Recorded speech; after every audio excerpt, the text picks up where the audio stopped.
kembali di Edu Podcast bersama Kak Vina dan Kak Ina yang Nah. akan membahas segala jenis permasalahan atau informasi tentang teknologi dan coding. Nah, Hari pada ini episode kali ini kita akan membahas tentang mitos atau fakta dari coding. Yeay. Nah, yang pertama nih, sebelum yang pertama mitos atau faktanya, kita cari tahu dulu tentang coding.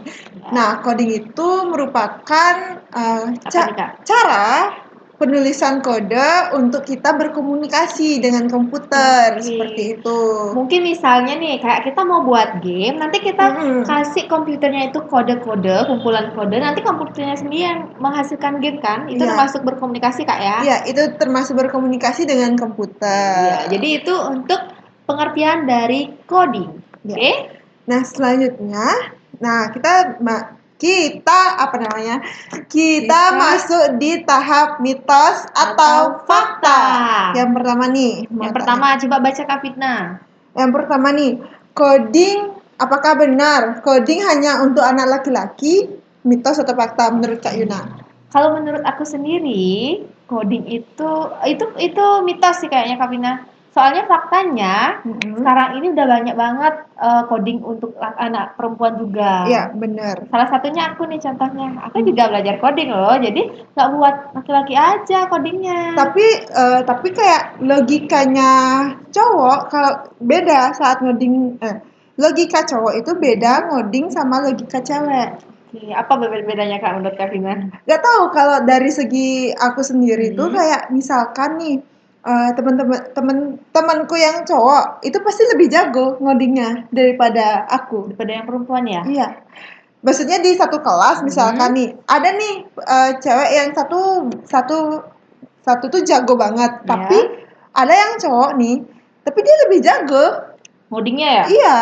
Tapi kalau nggak juga sih Kak, kalau menurutku bahkan dari teman-temanku sendiri yang cewek itu lebih rapi codingannya Kak. Iya bener, kalau codingan lebih rapi itu emang codingan cewek. Tapi kalau kejagoan beda-beda sih tiap orang gimana dia belajarnya. Kan ada juga nih cewek yang jadi programmer atau jago coding. Iya. Contohnya tuh siapa, Kak? Ini foundernya Binar Academy. Siapa namanya? Mbak Alamanda. Oh, Mbak Alamanda. Ya. Dia juga. Yang nggak tahu Mbak Alamanda ini. Oke, cantik banget ya, dan juga pastinya pintar. Iya. Pintar belajar coding, pintar coding. Iya. Kalau setauku dia udah ngoding tuh dari kecil. Terus sekarang udah buat buat Binar Academy yang untuk orang-orang yang mau belajar coding. Sama kayak Edu Coding. Oh iya, Edu Coding. Yang mau belajar coding bisa langsung daftar di WA di WA nih. Sering dulu. WA Edu Coding. Bisa juga kepoin Instagram di Edu Coding. Coba gini dulu, sering Instagram Edu Coding. Kayaknya kebanyakan seringnya deh Kak Pinda. Apa-apa. Kan kita harus bangga ya memiliki produk untuk memberikan kursus kepada anak-anak untuk tahu tentang coding. Ya. Nah, jadi coding untuk anak laki-laki mitos atau fakta? Mitos juga. Untuk sekarang mitos. Kalau dulu mungkin banyakan yang laki-laki yang belajar coding gitu. Tapi kalau sekarang kayaknya udah rata deh. Cewek cowok tuh udah belajar coding. Ya. Mantap. Next. Ada apa lagi nih untuk mitos atau fakta yang kedua? Anak-anak yang bersekolah masih terlalu muda untuk belajar coding. Mitos atau fakta? Anak-anak yang bersekolah terlalu awal. Nih, bersekolah apa sih maksudnya? Kayak ini SD. Ya kayaknya karena anak-anak kan masih SD Kak Vina. SMP, SMA juga anak-anak namanya. Mungkin di sini SD nih kayaknya ya. Iya, kayak ini SD, TK gitu loh. Kalau anak-anak itu menurutku itu lebih baik diasah pola pikirnya itu dari kecil. Kalau misalkan memang yang kalau udah mateng misalkan kayak kuliah gitu, tapi di kuliah itu kan kita akan belajar logika kembali. Tapi kalau Iya. anak-anak yang emang udah tahu coding, pas udah kayak kuliah atau dia SMA IT, dia tuh bisa tahu gitu loh logikanya. Oke. Oh, jadi menurut Kak Vina itu dia kalau lebih awal belajar codingnya itu lebih kebentuk logikanya dari Iya, kecil gitu ya. bener. Biar Kalau nanti menurutku pas kayak gitu. udah SMA atau Mm-mm. udah kuliah dia ambilnya IT, Mm-mm. dia langsung udah tahu nih logika codingnya kayak gimana. Iya, Kayak bener. gitu ya. Kalau Yuna? Kalau aku sendiri sih mitos itu Kak. Kayaknya faktanya itu sekarang itu udah banyak anak-anak yang belajar Mm-mm. coding juga. Mm-mm. Jadi itu untuk coding sendiri kayaknya untuk anak-anak itu udah cocok dia belajar coding. Cuman kalau perlu ditekankan biar yang codingnya itu sesuai dengan umurnya mereka. Iya. Jadi untuk Sekarang tuh udah, materinya itu yang masih untuk anak-anak gitu iya. Kak.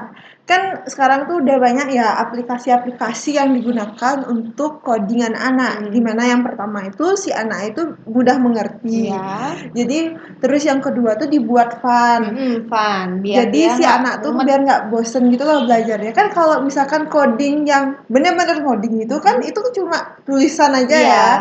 Maksudnya ada sih Kayak di warnanya. film-film Kak ya. Iya, yang jenis coding yang programmer sekarang tuh kayak gini. Iya. Nah, itu kan Nanti kalau ada warnanya, teksnya tuh berwarna, tapi bosen juga iya bosan ngelihatnya. karena nggak ada gambarnya Mm-mm. kayaknya Kak, karena Iya. tulisan full ya. Iya, tapi kalau sekarang tuh udah dirancang seperti ada namanya Scribe. Scratch. Ya, Ya, terus aplikasi jadi ini tuh untuk anak. cuma tinggal di drag and drop aja gitu. Tapi logikanya kan juga pakai logika coding Kak ya. Iya, benar. Karena itu bisa melatih untuk mengasah logikanya kayak misalkan mau buat dia arahnya ke atas, ke bawah, kiri kanan itu kan termasuk logika Iya. Kak. Nanti anak-anak nyusun itu jadi suatu puzzle, itu termasuk coding juga. Ya. Iya. Oke, jadi yang itu termasuk Mitos. next. Oke, yang ketiga ada mitos ini nih Kak Vina. Kalau coding itu hanya untuk siswa yang jenius. Ayo, menurut Kak Vina gimana? Apa benar coding itu hanya untuk siswa jenius? Kayaknya bener sih kalau aku. Kalau misalkan orang jenius tuh logikanya pasti udah kebentuk gitu loh Yun. Ya, terus?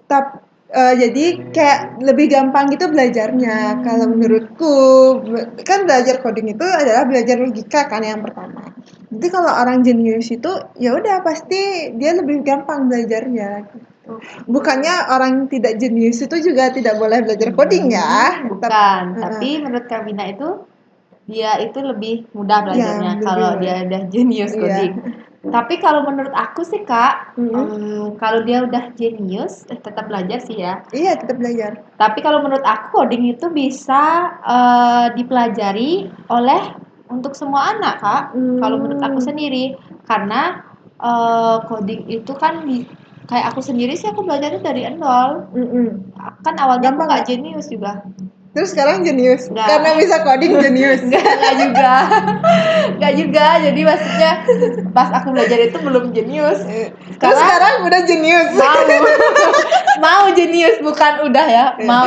Mau Kan jenius. boleh lah kita berharap untuk mau jenius. Kenapa tuh ketawa? Oke, lanjut. Terus tapi lanjutnya Kak Vina, tapi garis bawahi minimal anak-anak yang mau belajar coding itu mereka tahu keterampilan dasar matematika. Ya, Ya, benar. matematika sama kemampuan untuk memecahkan masalah. Karena Iya. coding itu kan ada namanya error. Iya. Ya, siapa tahu nanti pas belajar itu walaupun kita pakai media yang fun, itu juga bisa error loh Kak Vina. Iya, benar sih Ya, juga. kalau dia nggak sesuai sama yang kita inginkan itu termasuk Ketelitian error. nggak sih? Coding Iya, ya. itu juga mengasah ketelitian kita anak. atau anak.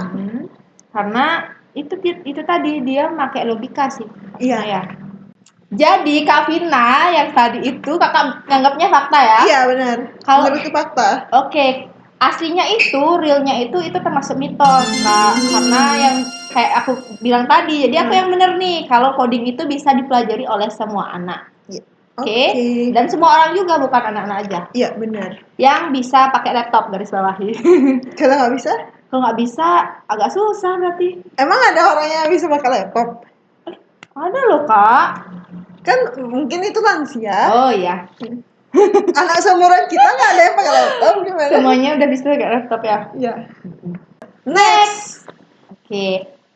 Fakta atau mitos yang keempat, Kak Ya. Vina. Nah, keempat ini ada yang bilang coding itu membatasi kreativitas anak. Ayo, itu termasuk mitos atau fakta? Mitos.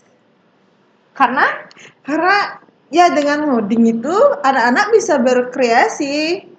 Banyak yang bisa dieksplor, banyak yang bisa dibuat. Contohnya yang di kelas di edu coding itu kayak anak-anak itu disuruh buat game. Jadi Ya. anak-anak tuh bisa berkreasi sesuai dengan imajinasinya mereka untuk membuat suatu game yang mereka inginkan gitu. Jadi tidak membatasi kreativitas anak.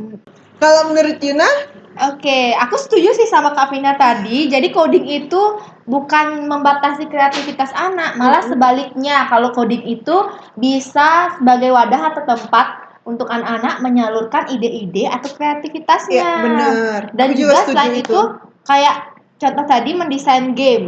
Ya, itu kan termasuk menyalurkan kreativitas dan Iya. juga ide-ide ya, Kak ya. Iya. Jadi kalau yang bagian itu benar-benar ini sih mitos Kak ya, yang Iya, tadi udah aku oke. bilang. Terus selain itu, apalagi ya, kalau kreativitas di dalam coding itu dari segi itu aja sih Kak ya, Iya, itu mewarnai sama mendesain game.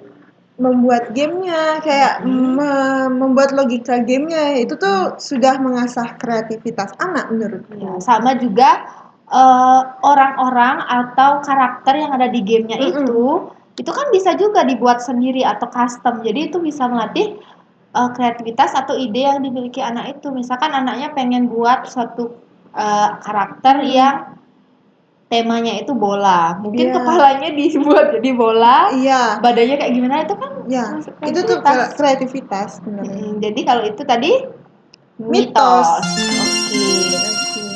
Next. Next. Udah habis nggak sih? Ya, udah habis. Udah habis. Oke, jadi untuk mitos dan fakta hari ini itu udah sampai sana aja. Sekarang dulu Oke. Kak, kita udah bahas 4 tadi ya. Terus Iya. untuk kesimpulannya apa nih Kak Vina? Nah, kesimpulannya yang pertama itu coding hanya untuk anak laki-laki saja. Tidak, coding juga bisa untuk anak perempuan. Terus yang ada kedua? anak-anak yang masih bersekolah masih terlalu muda untuk belajar coding. Tidak, coding itu bisa belajar dari usia kapan saja saat si anak itu sudah siap seperti itu. Minimal udah bisa membaca Kak Iya, ya? minimal sudah bisa membaca dan berhitung. Iya, betul.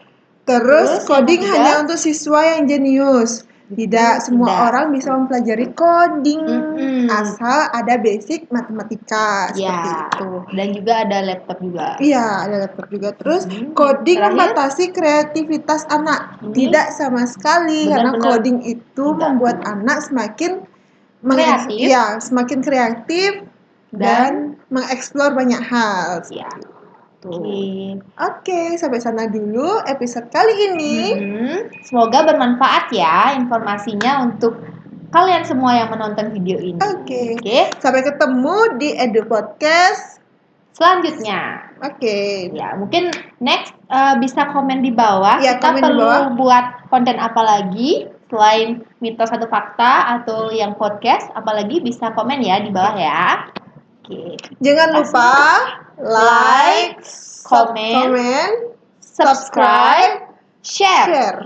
Ya, biar semua orang tahu nih kalau Edu Coding itu sekarang udah punya YouTube channel. Oke. Selain itu kita juga tambah semangat nih buat kontennya. Itu aja Kak Vina ya.